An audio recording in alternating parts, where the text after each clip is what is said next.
how do we help our kids be confident enough to share early when they are bewildered by the world? Yeah. And we're overwhelming them with so much stuff at the moment. Why wouldn't they be bewildered? Yeah. May I add something to that? Yeah, sure.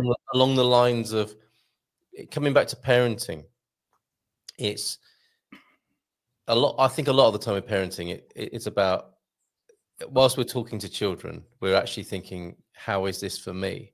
And I think a really important question, and that's the parent, like, are my kids embarrassing me, or I don't want them to do that because of how it is for me.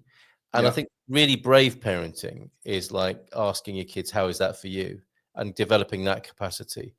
Because otherwise you end up with people who are only taking social cues rather than internal cues. And I think that's something we kill very early on in kids, that like, how is this for you? On the one hand, because there are things that where kids are in there, how this is for me is really difficult, and my behavior is going to be awkward for the people around me. That definitely happens. There's no question about that.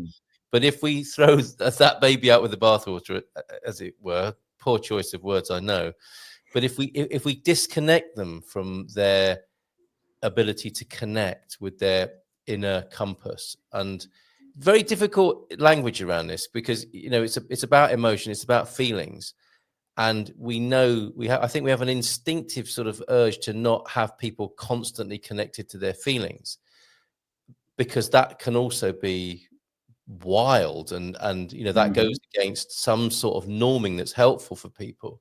But in doing that, I think we lose touch with the inner capabilities, intuitive abilities that we all have, that can get taken out of us if we're completely externalized into outer cues and norming forming outside. And that, I think, it would also be a very useful skill to, I mean, many of us grown-ups have got to learn that for ourselves, so we don't really stand a chance of teaching it to kids. But I don't know how that is for you from a sort of a neurodivergent point of view. What do you make of that as a sort of way of seeing things, and what I'm suggesting might have been lost? I've got goosebumps at the moment, just recalling things, and it took me 50 years of my life to understand how important it is to physically feel what I'm thinking, or the physical readouts of what I'm thinking, because we use this feeling bit as what are we thinking?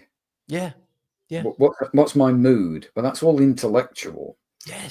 So what we're doing is bringing up a generation after generation of people who are distanced from their body.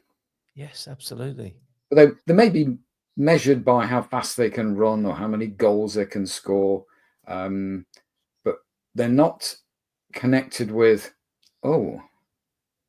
that particular sinking feeling I have has always told me this.